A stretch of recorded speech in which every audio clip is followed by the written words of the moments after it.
Who are we? Nobodies! Speak for yourself. Okay. We're Canadian filmmakers with the dream of surviving financially on the backs of our films. Welcome to our show where we bring people along on our film journey. Maybe we can learn a thing or two. Maybe we can teach people a thing or two while drinking beers. I mean, if you can't drink beers while filmmaking, what's the point? We are Fable Forest Films, failing our way to success. Welcome to Jurassic Park. I mean, our show. First Frames First. Welcome to First Frames First. It's a podcast about filmmaking and is. our journey as we try to make our own films, as we do make our own films. Right. We've got lots of stuff on the go. We are podcasting pretty regularly right now. A few minutes ago, now we'll see. Maybe it's last week, maybe it's 2 weeks ago. We sat down with Mike Wirtz, and we started to plot out the concept for Winter Wonderland. Yep. Continued to plot out. We've been working on it for a while now, which is our indie horror film that we hope to shoot through the wintertime. We would like to be able to take this concept and pitch it to some people with influence. Yeah. So a distribution, we would just like to see what the taste is out there for a movie of this nature. Right. So we'd like to take, and the whole concept is built on the monster. Right. On these monsters that we're creating. Well, not the whole concept, but it's a large driving force in the film. The monster is definitely a selling feature. It's what's gonna excite people. Even though the monsters, if you've been listening, are not the main push of the movie. That's right. Yeah. But they are very important. They're what lock our characters into the situation that they're in. Yeah, so it's a single location horror, and the reason that these people cannot leave the home or the house is because of these monsters that are surrounding the house, or these creatures that are these humanoid creatures that are surrounding the house. So that said, what we're doing right now is we are reaching out to a conceptual artist who is going to mock up some drawings. Hopefully, we're going to have this conversation right now. We're going to describe the monsters that we have in our minds to him, and then let his imagination run a little bit and see what he comes up with. Yeah, and then maybe we can map our monsters according to that. Now, one of the things we have to deal with in this movie is: are the monsters going to be 3D, or are they going to be prosthetic? Right. So, are we going to have someone build actual masks? In which case, we put whatever, like in terms of budget, maybe a couple $1,000 down, and we get like 4 masks made. Or do we take that couple $1,000 and we give it to a 3D animation artist, and we get them we have people just walk in with, tracking marks on their face and on their head, and then we have the 3D guy actually throw the monsters onto them. I'm feeling like... Are you open? Yes. But I'll tell you, I'll be honest, thinking about our conversation that we had... Is he connected? Are we connected? Oh, he got it. Hold on. Yep, thinking about our conversation. I'm feeling like a prosthetic might not be bad. Like a super mask? Yeah. Like a super mask and a practical. I don't mind the idea. Yeah. I don't mind the idea. The only thing is, I'm just worried. It's gotta be amazing. The thing is, I'm worried that we, if the person that we find to do the 3D just has to be that good, that it's going to look realistic, that it's going to be good enough. Yeah. You don't want to be like, hey, here's a huge chunk of the money we're looking at spending on this movie, and then it doesn't look good. Yeah. Right? Oh, here we go. We're connected. So again, what we want to do is when we go and talk to these influencers, these distributors, we want to make sure not only do we have our story built out and we have some of our concepts and a little bit of a Bible, but we also have something to show, and we think that's a pretty important piece of the puzzle. So. Hi. Hello, my friend. Hello. This is Jason. Joe? Hey, sup, Jason? Yep, name's Joe. Hey, Joe. Hey, Joe. So, I see you have a giant crocodile. We are drinking beers. I hope you don't mind. Cheers. I'm jealous. We just got off almost a 2-hour-long podcast where we were working through some of the horror film that I was starting to describe to you last night. So we're getting there. We have this podcast, Joe, where we we document our film journey. We're a couple independent filmmakers from Waterloo. We have 2 drama/comedy sort of feature films under our belt, and we continue to move forward. We're putting out a short film, and this is the next project we're working on. So we were just prior to connecting with you, we got our little audience here, and we were just starting to describe. It's not live, so you can, and also it's not PG, so you can say whatever you like. But we were just describing, the fact that, like I was mentioning to you last night, we have our concept, we're starting to build out our Bible and such. There you go.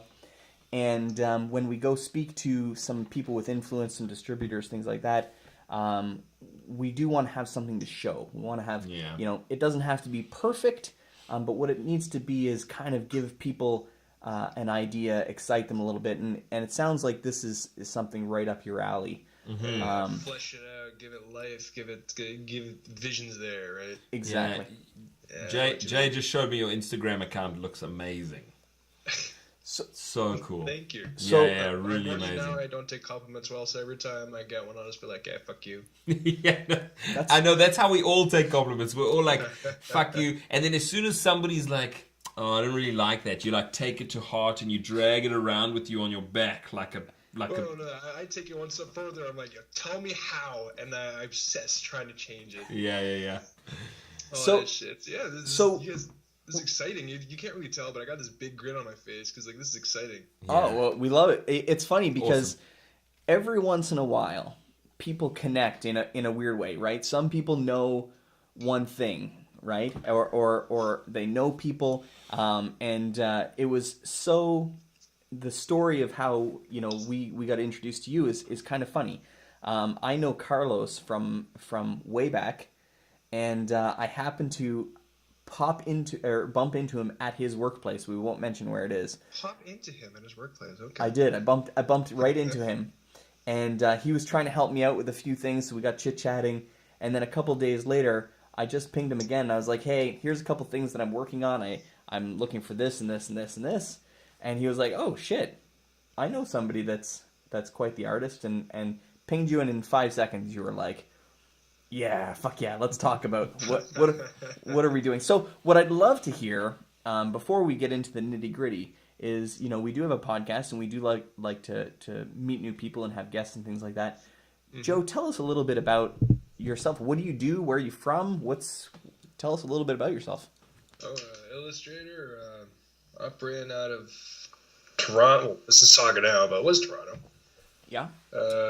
Was born in Toronto at least, but we moved to Georgetown and found it wasn't to our liking because everyone's in Georgetown. We're part of a Lithuanian community and all that. So 45 minutes there and back every Sunday, every Saturday. And we're like, fuck it, we want to go to school. So found a place up in Saga. So now we're up there.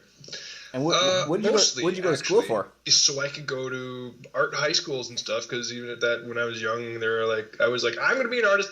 Can't tell me what to do. I'm not going to be a fireman, not going to be a scientist, not going to be an engineer. I'm being an artist. And they're like, oh. But my parents, being the lovely people they are, they went along with it, and I'm here now. I'm looking for artwork mainly. I draw people with swords, people hitting each other with swords, monsters, and weird things.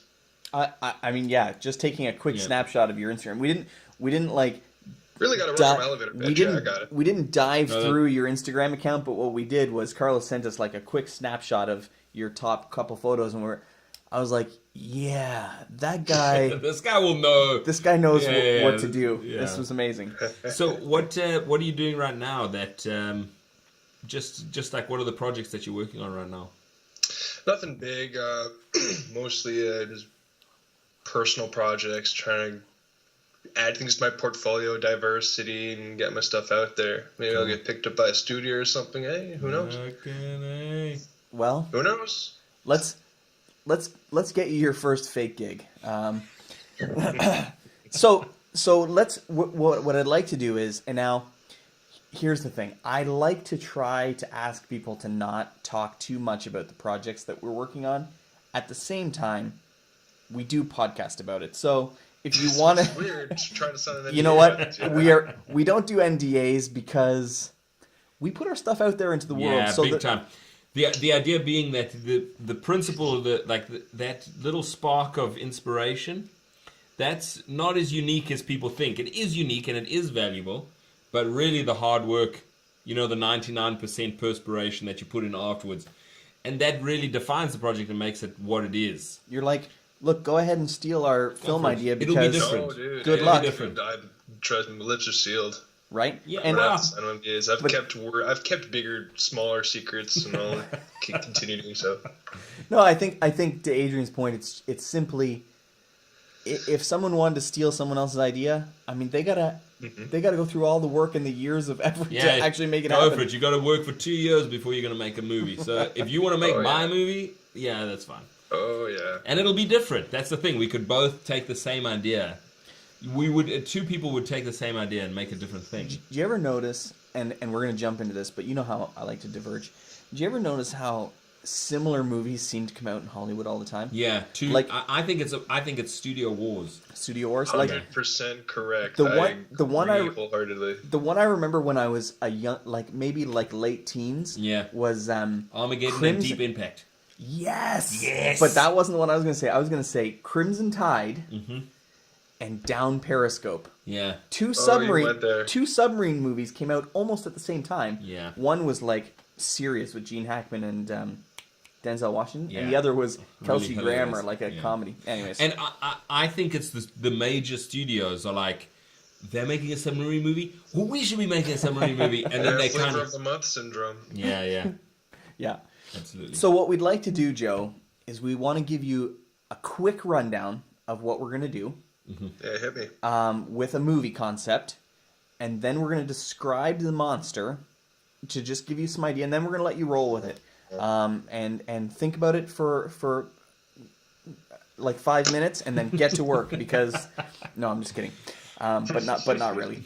So okay, Alright, got Photoshop open. so here's what we're going to describe. We are making a murder mystery inside of a monster movie, okay? So we are going to tell the story of a group of people who are essentially locked in a suburban home, going through a situation where they find out that somebody inside the home is killing the other people inside the home. Now, ordinarily, people would just run away. But unfortunately, these guys can't because outside the house, there is a monster situation going on. Yeah. Okay, I mean, I'm breaking it down to its like tiniest bits and pieces. Yeah. But what we have is a situation where we are living in Post-apocalyptic situation. snow-covered Canada. I like the idea, and there's creatures out in the world that will hunt you down and tear you to pieces and eat your bowels. So talking about so what we have is this sort of a single location movie where people are they're forced to remain confined in the house, and so we have the story that happens inside the house, but outside of the house are these creatures who are not really intelligent. They're basically animals. They are our version of what a zombie might be, but not zombies. No. And in this movie, we're not going to get into how the creatures actually came into existence, but we will talk about that with you so that you or we'll talk about what we had in mind, so that you can see kind of what we were thinking. So you want to talk about the monsters? Yes. Yeah. So first of all, does all that kind of make sense? Oh yeah, I got you. You got Canadian rustic wilderness. People snowed in, post-apocalyptic, can't go outside. You'll get eaten. Someone inside's trying to kill everyone. We don't know why. Can't go outside. What are we gonna do? I'm glad. He's excited already. You can tell. It's amazing. Keep talking. Okay, so here's what our monster is, and you interrupt me when I get off track.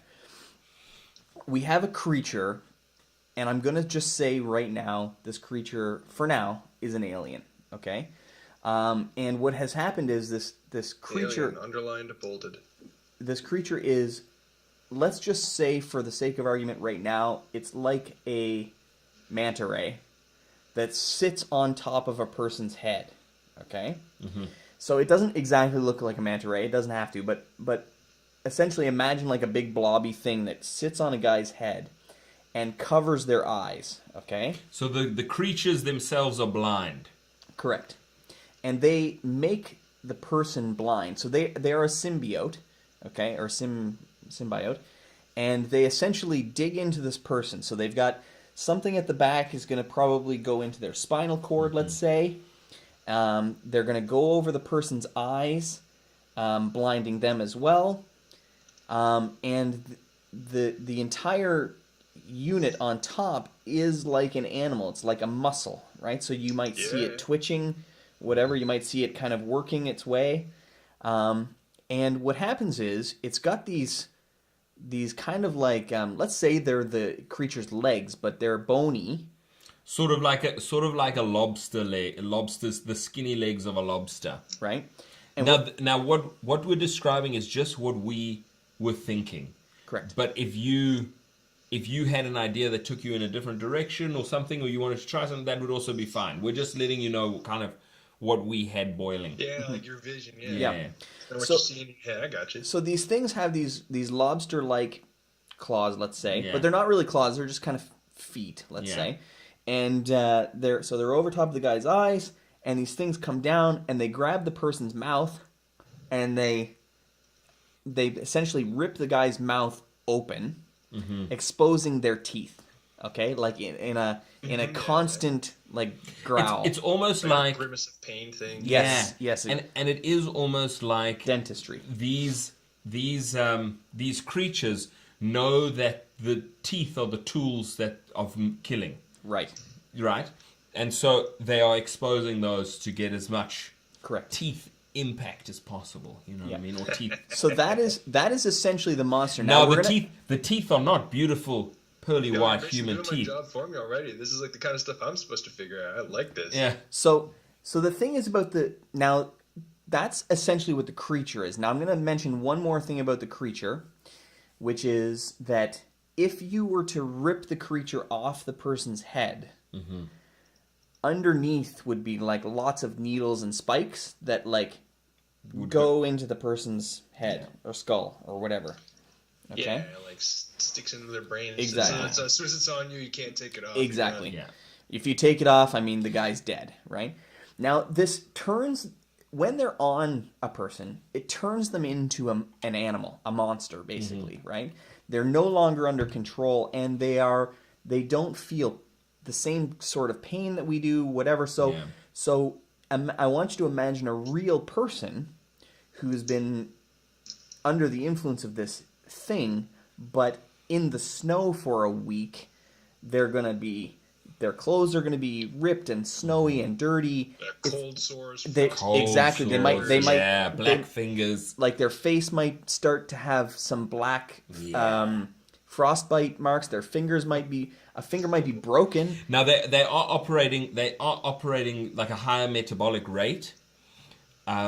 Almost like they are getting shots of adrenaline to their system.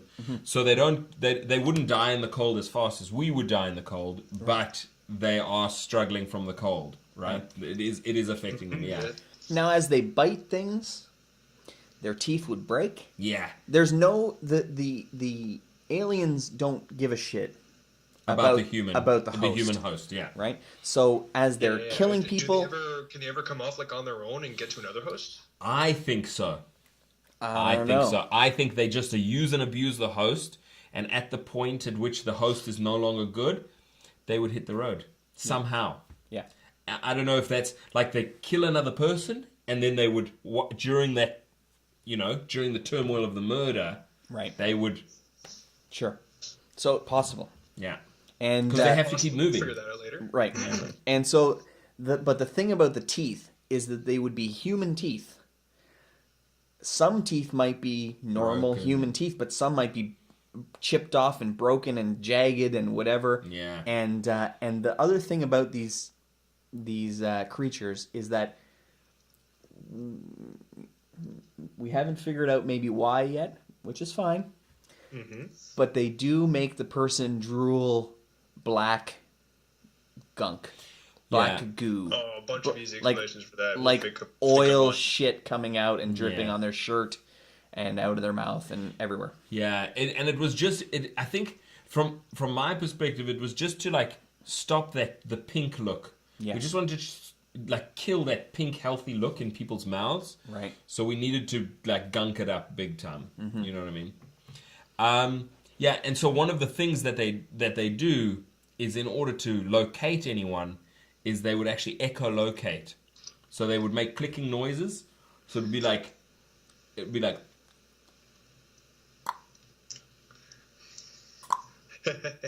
Anyway, And really, just imagine, so you can imagine as you're building, you do it. You guys ever played The Last of Us? Yes, this is you're right. look, it's, So there are many. As we talk, it's funny because as we talk, there's many different kinds of monsters and zombies, right? We were actually just talking. I was talking with my son about. Do you ever play Half-Life? Oh, I've never played Half-Life, but There's I know these- you're going to go with head crabs. Yes, exactly right. There's those head crab things that go over the entire person's head or whatever. Yeah. But so you're right. It's the echolocate kind of comes from Last of Us, and it comes from a couple other things. But as we've grown these characters and we've built them from originally they were going to be these creatures that come up out of the ground and things. But as we built them into these alien creatures. So we just want you to think about kind of the way that a person would, because they are in control of the person's body, how they would move. They would be animal-like. They would be cringing maybe an ear towards whatever they're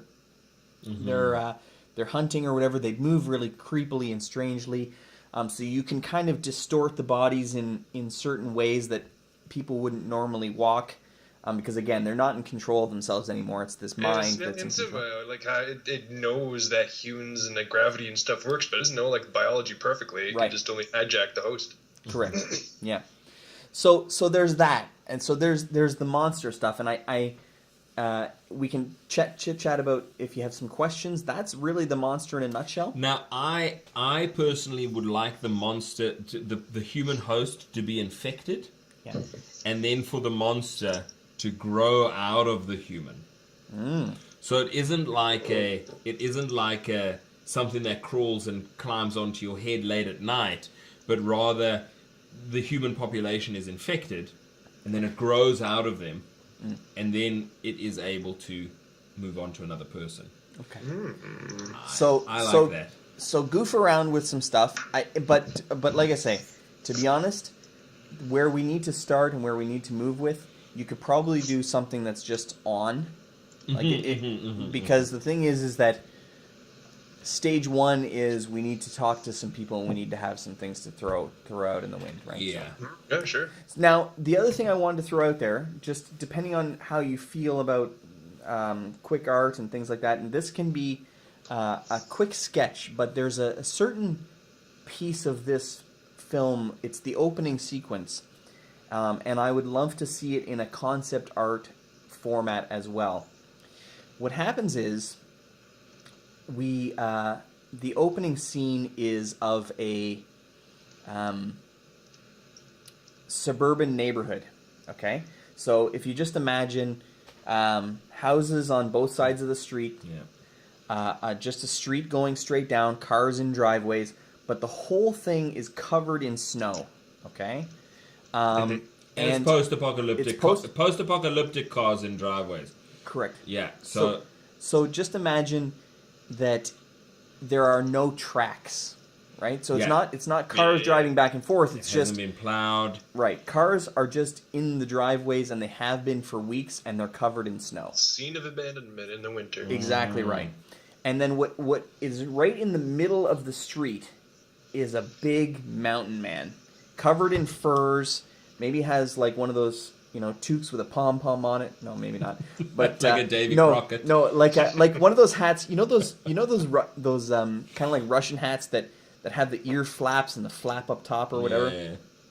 But he's there and he has like a stick, maybe like a bow and arrow on his back, and he's just stopped in the middle of this thing, and he's looking back or something, like he heard something. It could be, yeah, exactly. And he's like a giant of a man. He's a big man, and he's got furs.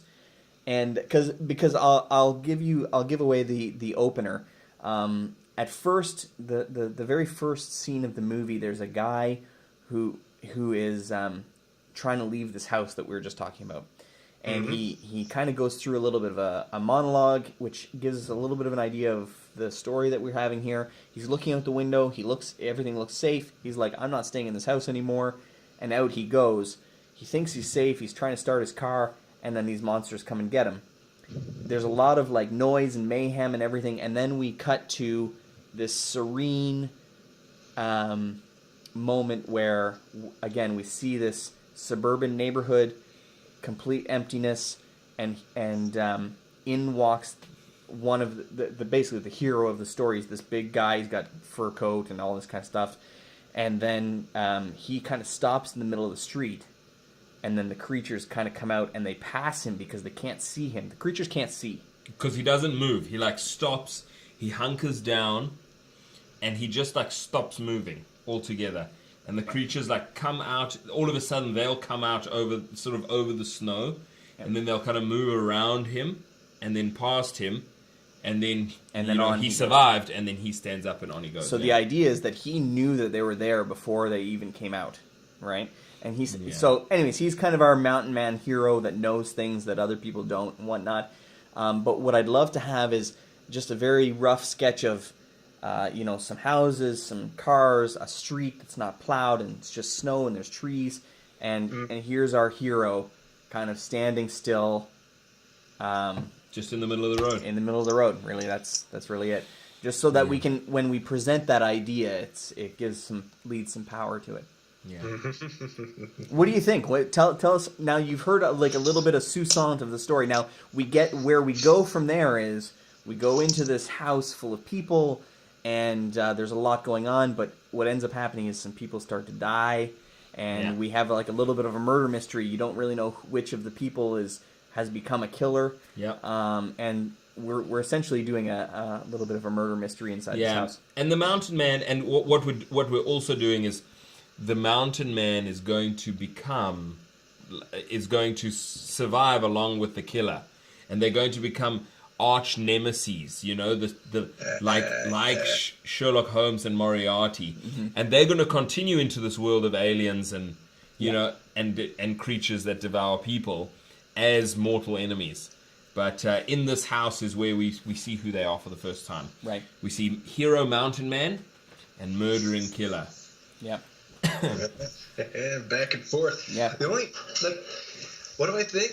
I'm liking this. I like it. The kind of edge of paranoia, the post-apocalyptic, lots of room to play, lots of room to design, lots of do things, and it sounds fun. It's got some channeling, a bit of a thing, channeling a bit of 10 Cloverfield Lane, a little bit of Last of Us. Yep. Got a little bit of these great. Oh, it's good DNA, good bones. I only really have one question: is that when you think of the silhouette of the creatures, you see, person, maybe contorted, whatever pose, clothes, whatever's covering him, maybe like a couple in a fireman's jacket or something. Okay. Like on his head, how much does the creature stick out? Is it really obvious, looking at him? Like if you're gonna look at this thing coming at you from a doorway in the black, is it just like a weird lumpy mass of the shape in look for a head, or is it's close to his head? What do you think here? I think it's close to his head. I think there is a. I think so. There's a sort of a stealthiness to them.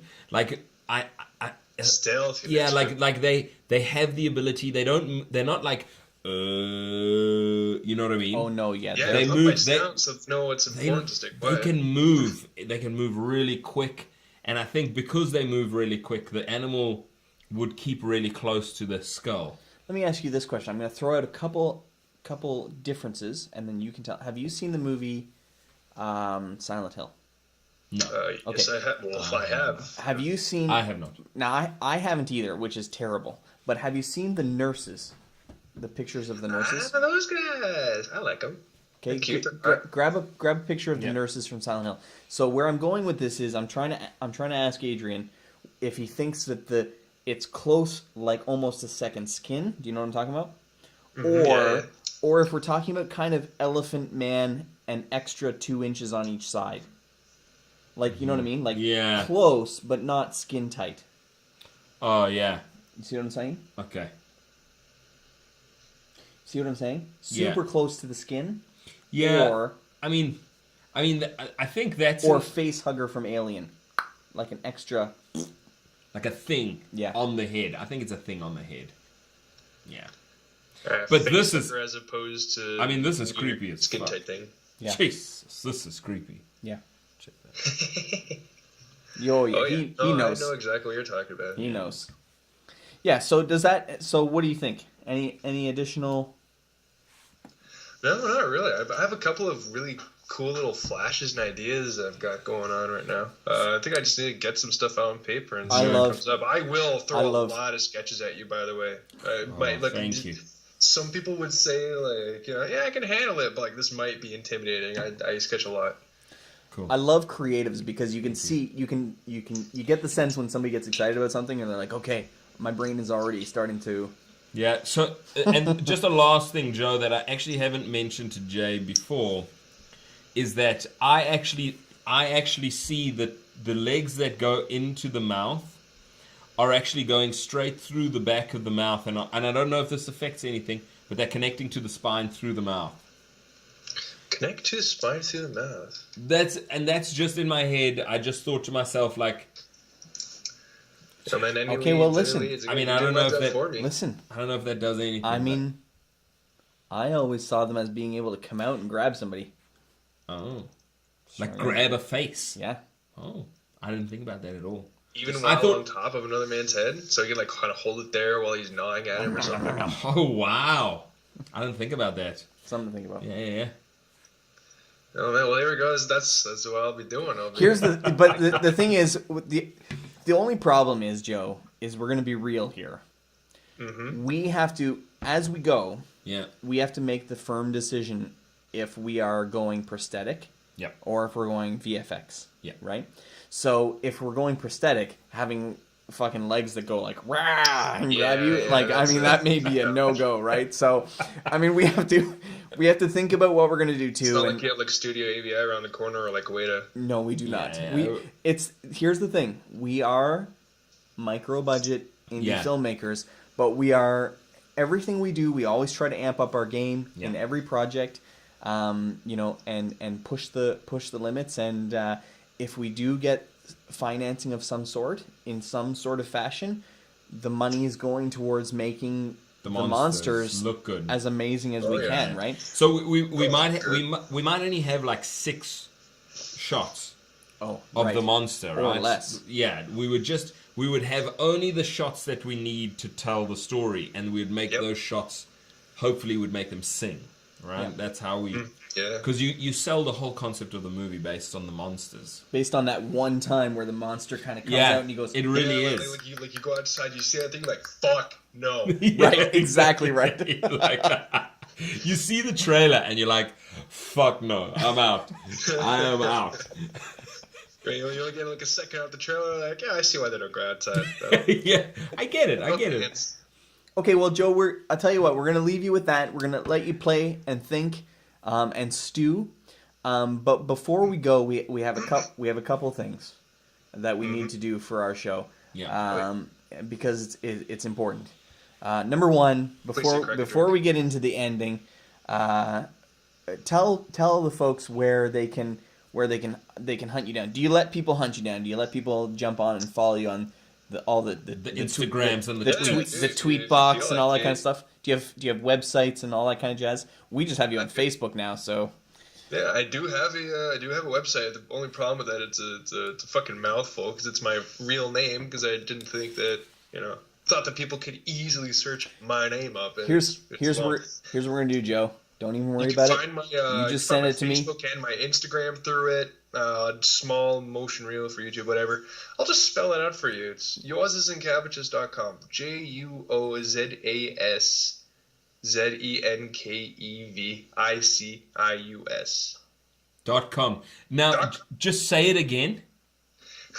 Yep. So, I forgive you. Juozas Zenkevicius. Now, pronounce your real name. Go. Juozas Zenkevicius the Sixth. Wait. What? Did you just say the sixth? The Yeah, sixth? I'm the sixth Juozas in my family from my That's father's amazing. I love that so much. That's so cool. There are 6 before you. So- That's awesome. So I was actually, an aside, because why not? Yesterday, I was showing my son. Did you guys see any of the Remembrance Day stuff in Canada? Bell put out a cool commercial. TELUS put out a. No, I didn't see anything, no. TELUS put out this thing where, they put out the 170,000 or 117,000 Canadians that have died over in wars and stuff like that, and as you scrolled through these names, a poppy kind of bloomed into life, and when you got to the bottom, they gave $5 to the Royal Canadian Legion. Okay, for every person that scrolled all the way through. So my great great grandfather, my great grandfather, my son's great great grandfather, died in World War I, and so I actually whipped through and I found his name on this TELUS website. It was crazy. So my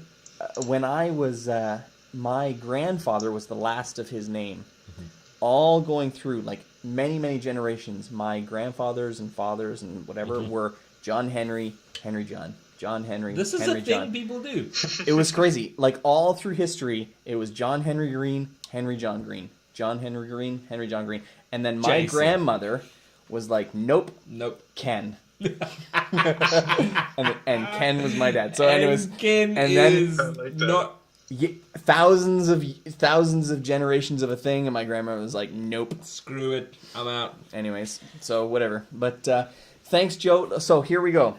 Oh, we hold on. put I want to know where to get your guys' short movies and stuff. I want to see the kind of stuff you guys did. Don't you worry. We're going to send that to you. And in fact, I'm going to make sure I have your website correctly, and I'm going to put it in our show notes and all that kind of stuff. Oh, please. So Thank you. I'm going to send you a pile of stuff. Here's what we're going to do. We get at least 12 listens. At least 12. They're all my mom. So hopefully your mom will start listening to our show. It's going to be amazing. Okay, we have some what we do. trivia. She does really like my art, but Every show, what we do, Joe, is we do a little film trivia. So we're gonna give you the trivia. If you want to think of a question, you can throw it out there. But we're gonna talk about some trivia. You can try to guess, and you're gonna win valuable We don't know prizes. the answers either. No, we don't. Here we go. We're gonna do film trivia. I'm going first. Okay, go. What number are you doing? do it. I'll do all the twos. Okay, 2s. Who was the next person to be nominated for Best Screenplay, Best Director, and Best Actor after Orson Welles in 1941? Oh man, I don't know. Mel Gibson, Braveheart. Any awards? No any awards way. Things I've done. Best Screenplay, Best Director, Best Actor. He says... I'm saying Mel Gibson in Braveheart. I'm going to say... Holy Christ. It's got to be. He directed and wrote the screenplay? Yeah. Oh, did he write? Yeah, you did. Is that for writing? Best it is? Screenplay, Best Director, Best Actor. I'm going to say Sylvester Stallone for Rocky. Oh. He didn't direct it. Shit. Turn it over. Woody Allen. Give me a fucking break. What? Woody Allen. But you know what? I can. I mean, that makes... It does make sense, though. Come on. Okay. I don't even know who this person is, but how old was Tatum O'Neal when she won her first Oscar? 9. She won an Oscar. 9. I don't even know who she is. Who is she? I don't know either. This is terrible. This is. Come on. 10. Yes, I win. I said 9, but... oh, here we go. And what's the number between Oh! friends? This is very relevant. What Bond film featured George Lazenby as James Bond? Remember a couple episodes ago I did James Bond trivia? Yeah. I'm too young for the older Bonds. I'm going to say... What number Bond was it? No. What Bond film featured George Lazenby? He only played Bond one time. In between guys that had done it a couple times as James Bond. I don't know either. Here we go. Octopussy. On Her Majesty's Secret Service. Okay. What sport does Gene Hackman coach in Hoosiers? Hoosiers, and it's basketball. Yeah, I'm pretty sure that's bad. Hoosiers. yeah, it is. There's a famous. Hoosiers. I don't even know. Here's what the that thing. is. In every God, I'm so terrible, Joe. I'm so terrible at this. in every sports film, there's a famous monologue that the coach says, and people start doing something like this. The slow clap. Anyways, okay, moving on. What? I thought he had a point to what he was saying. No, but I'm just. There was no point. No, because here's what I'm gonna do. hold on, I'm you're gonna breaking find up you a the bit. I'm YouTube. sorry. I'm gonna find the YouTube video of Gene Hackman's Something's speech. up with my internet. Uh-oh, are you dead? We can still hear you. Can you hear us? Boop. Show's over. Let's try to reconnect and get this show over with. Yeah. Yo, Joe. Oh, sorry about that. That was, I don't know if it's my internet or yours, but something happened. No, Yeah, no problem. No worries, bro. Okay. We're finishing up. How many frames a second are most films projected at? 24. Yeah, Nailed it.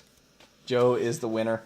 Yeah. Or the wait, I got Hoosiers. I got So one, Joe Really? and I are tied right now. I got Hoosiers. So Yeah. Yeah, I was like, yeah, you got Hoosiers. You got the... Joe, you got this the- is- And you got the, well, I got the Hoosiers too, but you got the 10-year-old question you didn't No. know. You said 9. I lied. I said 9. He said 9. All right. For all the marbles, what is the English translation of Das Boot? The boot. The It's a boat. German sub. The boat. It's fantastic. The boat. The boat. It's not a boot. Of course, it's not not a a boot, boot. it's a boat. You dumb shit. Hey, they drink out of a boot. No, they don't. It's a boat movie. Oh, is it? Yes. Oh, okay. It's about a German Submarine. It's an awesome movie. I saw it recently. Yeah. It's Fantastic. Let me tell you something. When you watch it on VHS, there's 2 of them. Dos boots. Anyways, okay, and here we go, Joe. Here we go, Joe. Last segment of our show. We've been every time we have a guest, and thank you for joining us, and this has been fun, and we're excited to see what you come up with. But every time we bring somebody on now, we ask them for their 3 desert island movies. These are the movies that you want to watch over and over and over again, on repeat. Something that you can't get enough of.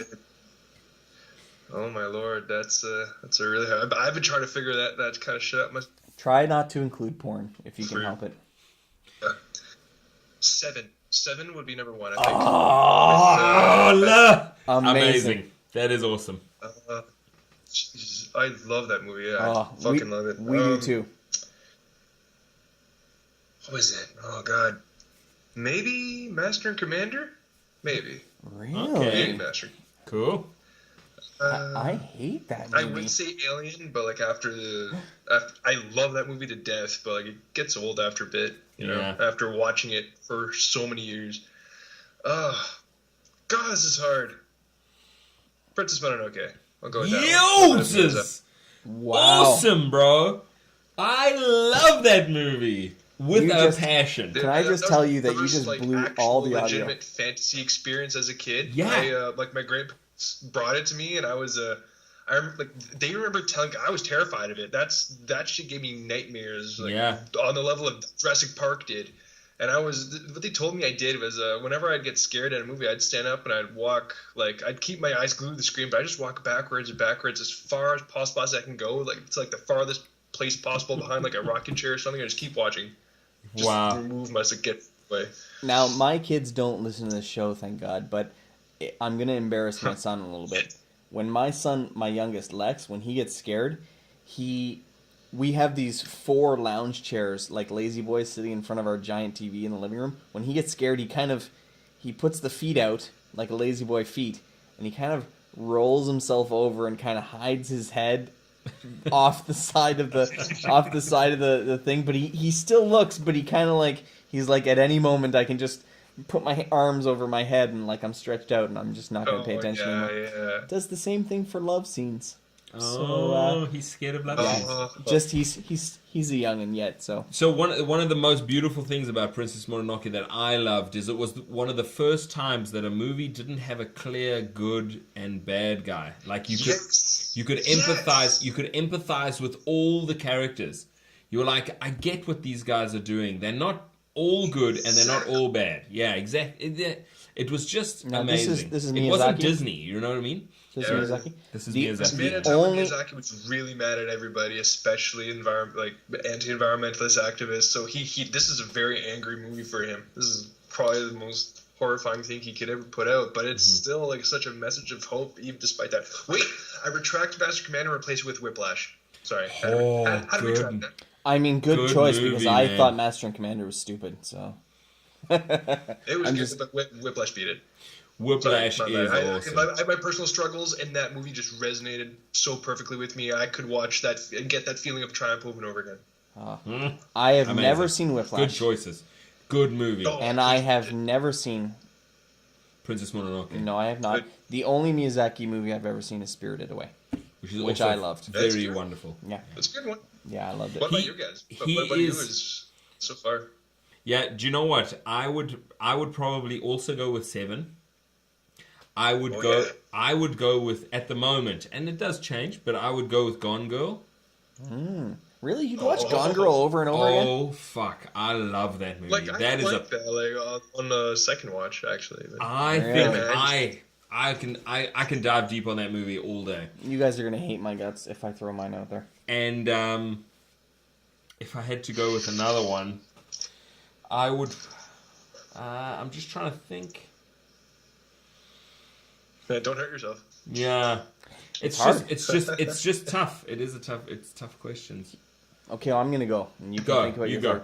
But here's the thing. I want you guys to understand that these are the movies that I just love, okay? Now, they're guilty pleasures, Yeah. but it might hurt me to say them, okay? Yeah. Number one, I love Bloodsport. Fuck. It's Jean-Claude Van Damme. Like, I grew up on that. You have to understand that I But could watch... Desert Island? Actually, no judgment. You have to understand that I could watch Bloodsport every day, okay? What? Okay, USA. I mean, these guys are... Oh, man, I get it. I get it. So, the next one is The Rock with Sean Connery and Nicolas Cage. I love that movie. Amazing. It's so I've seen corny. that. You haven't seen it? Oh my god. Oh, it is one of the greatest like 90s action movies. Losers go home and complain about their best. Winners go home and fuck the prom queen. My wife was the prom queen. There you go.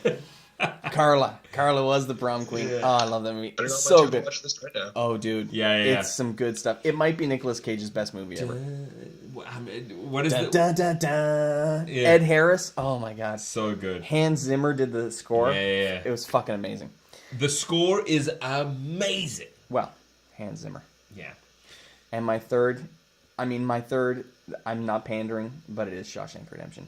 I love the Shawshank Redemption. I can watch it all the time. I Oh. thought that was so close to making that list. It pained me not to include it. Yeah. It's my favorite movie of all time. It is one of the greats.